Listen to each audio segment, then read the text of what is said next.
Hello students, कैसे हैं आप लोग। उम्मीद करते हैं बहुत अच्छे होंगे। देखिए, मैं आज फिर हूं आप लोगों के सामने में यूपीएससी और एपीएससी के सीसेट के प्रीवियस ईयर के सवालों को लेकर के। ठीक है, तो आइए आज आपका पहला सवाल देखते हैं क्या पूछा है और किस टॉपिक से है। सवाल है आपके पास, below is a set of four diagrams where the square represents teachers, the circle represents doctor and the triangle represents musician.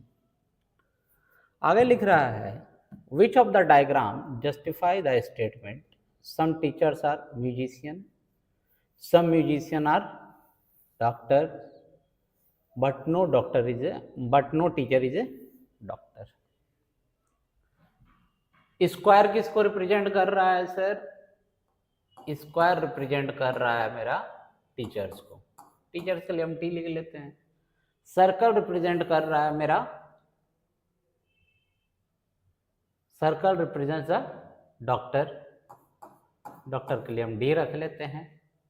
The triangle represent the musician, ये म्यूजिशियन को रिप्रेजेंट कर रहा है। आपको चाहिए क्या? ऐसा डायग्राम कौन सा है जो ये दिखा रहा है कि सम टीचर्स आर म्यूजिशियन, कि कुछ टीचर जो है वो म्यूजिशियन है और सब म्यूजिशियन जो है वो डॉक्टर है। मतलब म्यूजिशियन दोनों में कॉमन है, ट्रायंगल दोनों में कॉमन होना चाहिए, स्क्वायर में भी और सर्कल में भी, लेकिन but no teacher is a doctor. कहने का मतलब है ये जो ट्रायंगल है इसमें भी होगा और इसमें भी होगा, कॉमन होगा, इन दोनों में टच होगा, और ये दोनों आपस में टच नहीं होगा। यही है कहानी। देखिए, ये कहाँ होना चाहिए? ये दोनों में टच होना चाहिए। देखिए, ये कहाँ टच है? ये सिर्फ सर्कल के साथ टच है, इसके साथ टच नहीं है। और ये दोनों टच नहीं होना चाहिए, लेकिन यहाँ तो टच है, मतलब ये ऑप्शन नहीं है। सेकंड फिगर में आते हैं तो सर ये स्क्वायर के साथ टच है, सर ये सर्कल के साथ टच है। सर्कल और जो आपका स्क्वायर है वो दोनों टच नहीं होना चाहिए, मेरा कंडीशन फुलफिल है। और जो ऑप्शन है चलिए उसको भी देख लेते हैं। देखिए, ये दोनों टच नहीं होना चाहिए, ये दोनों टच है, नहीं होगा। यहाँ तो पूरा अच्छा भयंकर वाला टच है, नहीं है। सर टॉपिक क्या है? तो टॉपिक है सर आपका वेन डायग्राम से ये सवाल पूछा गया है। ठीक है, सिलॉक्स का कंसेप्ट क्लियर होगा तो वेन डायग्राम एकदम परफेक्ट और एकदम सही आएगा आपका। आइए नेक्स्ट क्वेश्चन की तरफ मूव करते हैं।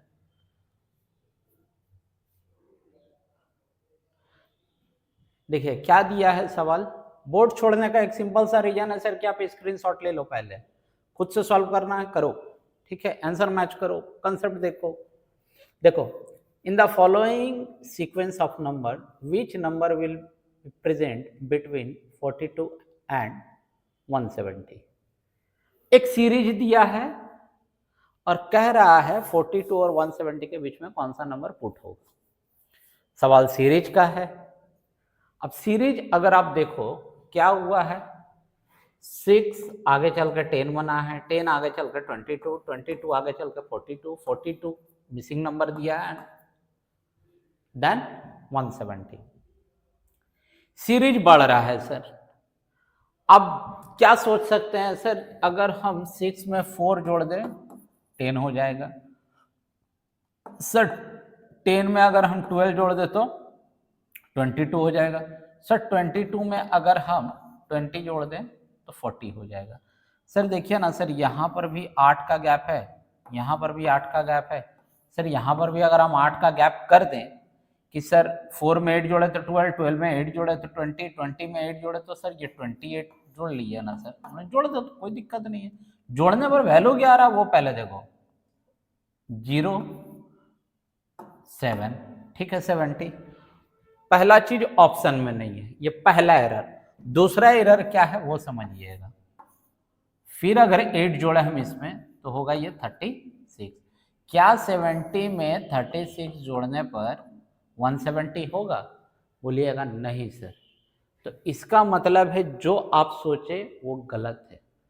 अब समझिए कि सीरीज के साथ कहानी और एक अच्छा है कि सीरीज देखिए बढ़ रहा है तो बढ़ने का दो तरीका होता है, या तो स्लोली या तो रैंडमली। ये सीरीज स्लोली बढ़ा है या रैंडमली? अगर स्लोली बढ़ा है तो कुछ ऐड होता है, और अगर रैंडमली बढ़ता है तो कुछ मल्टीप्लाई होता है। देखिए 6 एक कदम, 2 कदम, 3 कदम, 4 कदम चढ़ाने के कदम ये 170 में पहुंच, सर मल्टीप्लाई हुआ है।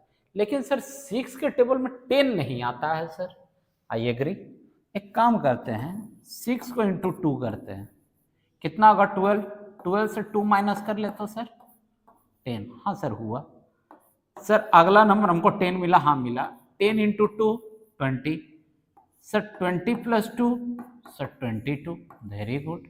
अच्छा sir 22 into 2 minus 2, 22 into 2 24, 24 minus 2, sorry 44, 44 minus 2 42, sir into 2 minus 2 into 2 plus 2 into 2 minus 2, इसका मतलब है सर जो हमको 42 मिला है इसको इंटू 2 करना होगा, और देखिए plus minus plus minus plus करना होगा। यहाँ कितना आएगा सर? यहाँ आएगा 84, 84 प्लस 2 86, ठीक है। यहाँ हम 86 रखते हैं। क्या ये जो मेरा सीरीज चल रहा है इसको सेटिस्फाई कर रहा? अगर ये 170 नहीं आता है भाई तो ये 86 भी गलत हो जाएगा। 86 इंटू 2 माइनस 2, 86 इंटू 2 172, 172 माइनस 2 170, 170 मेरा आया, मतलब सीरीज अब मेरा परफेक्ट है। सर जो मिसिंग नंबर है वो क्या है? तो सर वो मेरा option number D, that is 86। Pattern क्या था सर?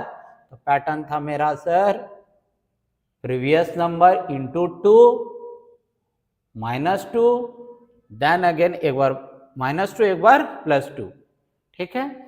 चलिए नेक्स्ट क्वेश्चन की तरफ मूव करते हैं।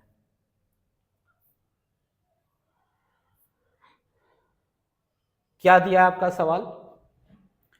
कह रहा है choose the correct pair in which the words bear a general relationship. Assam के साथ दिया पलाश, केरला के साथ दिया लोटस, गुजरात के साथ दिया मैरीगोल्ड, और मणिपुर के साथ दिया है ग्लोरी लिली। आपको बता दें कि हर स्टेट का अपना एक फूल होता है, ठीक है, स्टेट फ्लावर। गुजरात का स्टेट फ्लावर क्या है सर? मैरीगोल्ड।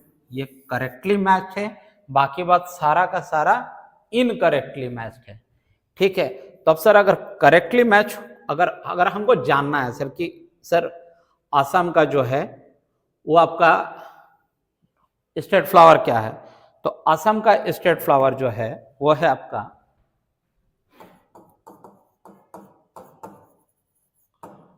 फॉक्सटेल, ये असम का है, ठीक है। इस तरह केरला का भी कुछ है और मणिपुर का भी कुछ है, ठीक है।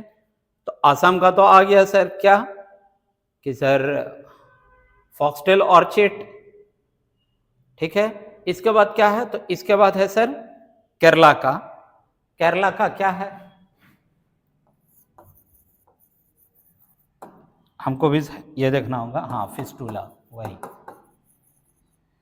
कैसिया फिस्टूला, ये किसका है? तो सर ये सी है सर, ये है केरला का। अब मणिपुर का क्या है सर? मणिपुर का लिली तो है सर, लेकिन ये लिली क्या है? ये है सर आपके पास हीरोई लिली, ठीक है।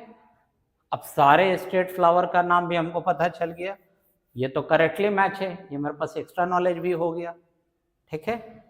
एनालॉजी का सवाल था सर।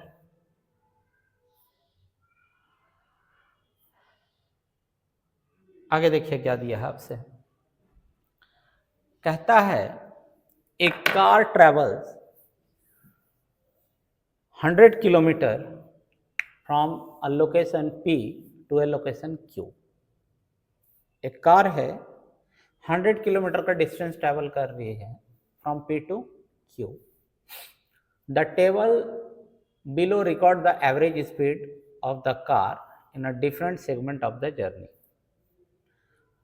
ये एक टेबल दे दिया है कि भैया इस तरह से वो अपना जर्नी को कंप्लीट किया कि फर्स्ट जो 20 किलोमीटर गया वो कितना का स्पीड था, उसके बाद जो नेक्स्ट 30 किलोमीटर गया वो कितना का स्पीड था, देन नेक्स्ट 10 किलोमीटर का स्पीड क्या था, देन आपका नेक्स्ट 40 किलोमीटर का स्पीड क्या था। और आपसे पूछ क्या रहा, what is the average speed of the car entire journey from P to Q. अब देखिए फर्स्ट 20 किलोमीटर किस एवरेज से गया, 20 किलोमीटर पर आवर। इसका मतलब है कि 1 घंटे में 40 किलोमीटर। यहां गया कितना सर, 20 किलोमीटर। कितना टाइम लगा सर, इसको हम मिनट में लिख देते हैं सर, हम इसको लगा 30 मिनट। ठीक है, यहाँ क्या है, नेक्स्ट 30 किलोमीटर कितना गया, 60 किलोमीटर का स्पीड से। तो 60 किलोमीटर मतलब 60 किलोमीटर पर आवर। ठीक है, यहाँ गया 30, 60 का आधा 30, 60 का आधा 30 मतलब इसमें भी लगा इसको सर 30 मिनट। ठीक है, अब देखिए नेक्स्ट 10 किलोमीटर गया 40 किलोमीटर पर आवर का स्पीड से, मतलब 60 मिनट में 1 घंटे में कितना जा रहा है, तो बोलिएगा सर 40 किलोमीटर। अभी 10 किलोमीटर का हिसाब किताब निकालने के लिए ज्यादा कुछ मत सोचिए सर, ज्यादा दिमाग नहीं लगाना। अगर कुछ नहीं समझ में आ रहा है कि सर हम एकदम ब्लैंक है सर, एकदम मैथ्स खत्म है, हमको नहीं समझ में आ रहा, तो सर देखिए 40 किलोमीटर जाने में इसको लग रहा है सर 60 मिनट। हमको कितना जाना है सर, 10 किलोमीटर। एकदम इस तरीके से निकाल लीजिए sir, question mark equal to cross खेल जाते हैं, तो यहाँ आ जाएगा 40, इधर आ जाएगा 10 इंटू 60, 0 0 खत्म, 15। कितना देर लगेगा सर, 15 मिनट। ठीक है, अब फिर समझिएगा कि सर अब नेक्स्ट 40 किलोमीटर जा रहा है 60 किलोमीटर का स्पीड से, फिर हमको नहीं निकल रहा। यहाँ इजी था, भरभली करवा दिया आपको। ये देखिए हम ये नहीं कह रहे हैं आपको नहीं आता है सर, आप लोग काफी टाइम से मैथ छोड़े हुए हैं, हो सकता है सर प्रॉब्लम, कोई बड़ी बात नहीं है। ठीक है, अब देखिए यहाँ क्या है कि सर कितना जा रहा है सर, 60 किलोमीटर। कितना देर में सर, तो सर 60 मिनट में। अब इसको कितना जाना है सर, 40 किलोमीटर। इसके लिए सर इसको कितना टाइम चाहिए, तो सर ये तो आसान है कि सर 60 यहाँ इंटू 40 और यहाँ कितना आएगा 60। कितना मिनट लगेगा सर, 40 मिनट। अब यहाँ पर क्या करते हैं हम सर, 40 मिनट। Is it. अब आपके पास बचा क्या है सर, सिर्फ आपको जोड़ना है यहाँ पर। ठीक है, चलिए जोड़ते हैं। 1 घंटा इधर हो गया और 40 50 55, 1 घंटा 55 मिनट। ठीक है, 1 घंटा 55 मिनट से बेहतर है कि आप इसको सीधा लिख लो 115। ठीक है, इधर आया कितना 100, इधर कितना आया 115। ये मिनट है, इसको घंटा में बदल लेते हैं। अगर इसको हम काट लें 2 से, तो ये आ गया 23, ये आ गया 12, तो 1200 और डिवाइड बाय 23। अब ये सिर्फ एक डिवाइड बचा है, वो भी कर ही देते हैं कि सर 1200 एंड डिवाइडेड बाय 23। 23 से सर ये 5 टाइम्स जाएगा, तो ये होगा 115। हाँ 115। और इधर बचा कितना 5, 0 40 और 2 बार में जाएगा 46, बचा क्या 4। 52 कहीं ऑप्शन में है, हाँ अब आगे हम कौन बनाता है, हम तो नहीं बना रहे। कितना आया 52.2। ठीक है, लो पहले स्क्रीनशॉट ले लो।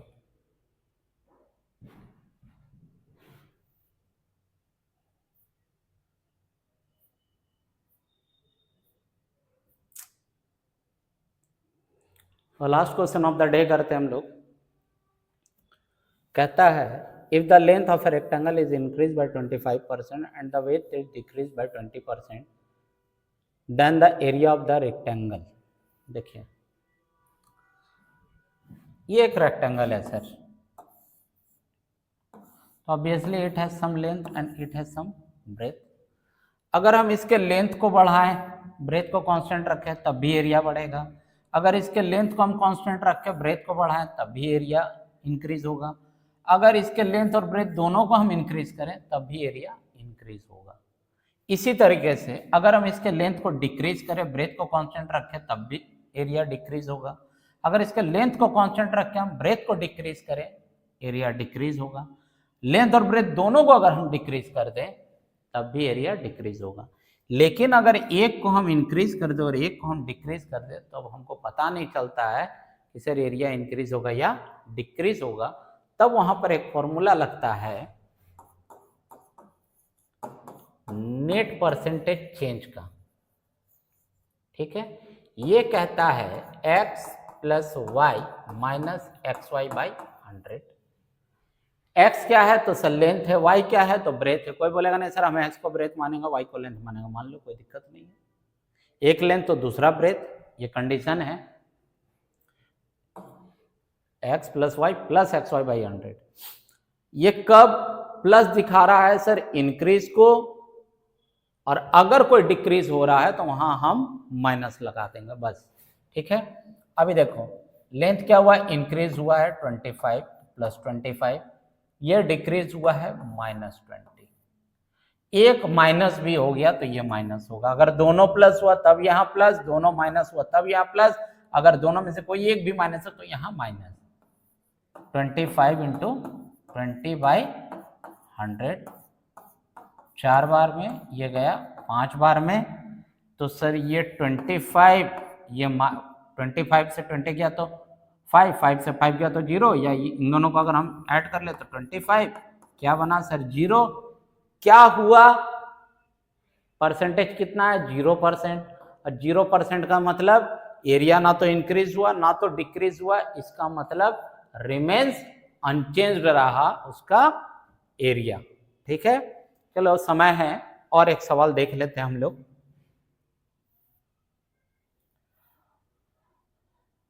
देखिए क्या कह रहा है, age present age is 4 year more than B's age after 6 year. The sum of the present age of A and B together is 70 year. Find the present age of B. हम एक काम कर लेते हैं, दो नाम दिया है A और B। Age present age is 4 साल बड़ा है किससे, तो B का एज आफ्टर 6 years। बी का एज जो आफ्टर 6 years होगा उससे ये 4 साल अभी भी ज्यादा है। यही है ना कहानी। तो इसका मतलब है कि सर अगर इसका 6 साल के बाद अगर में एज x है, तो सर अभी एट ए प्रेजेंट ए का एज बी का एज जो 6 साल बाद होगा उससे अभी भी सर 4 साल अधिक है। मतलब ये है x प्लस 4। आगे में कहता है अच्छा तो 6 साल पहले इसका एज क्या रहा होगा, तो बोलिएगा सर x माइनस 6। अगर मेरा एज अभी 30 साल है तो 6 साल पहले कितना था, 24 साल, माइनस करना था, वही है। आगे में क्या दे रहा देखना, कहता है the sum of the present age of A and B, यही आपका प्रेजेंट एज है, ये है 70। तो मतलब x plus 4 plus x minus 6 is equal to 70। x plus x 2x, यहाँ बचेगा -2, उधर भेज दे तो +2 दैट इज 72। काट लेते हैं तो x का वैल्यू आ जाता है सर मेरे पास 36। कहता है what is the present age of b, तो b का वैल्यू क्या है x माइनस 6, x का वैल्यू है 36 और 36 से x गया तो 6 गया तो बोलोगे सर 30 ईयर। ऑप्शन कहाँ है, तो बोलेंगे सर ऑप्शन नंबर सी जो है वो मेरा आंसर है। ठीक है, चलो उम्मीद करते हैं वीडियो समझ में आया है। ठीक है, चलो बहुत जल्द मिलते हैं नेक्स्ट वीडियो में। Thank you.